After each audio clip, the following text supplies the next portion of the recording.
Students and members of his workshop.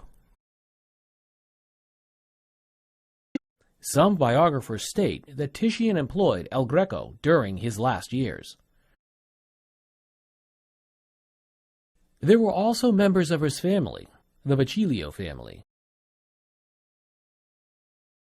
He adopted his methods of painting, and among all his students, he painted the closest to Titian's style.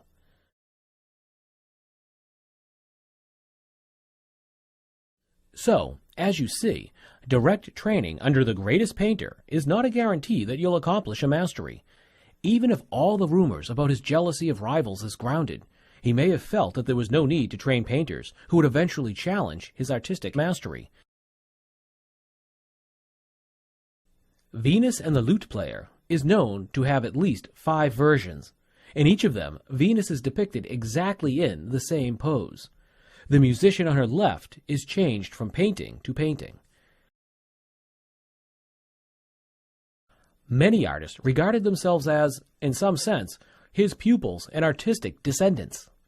For example, Rubens, Velasquez, Reynolds, and Rembrandt were highly influenced by him as well.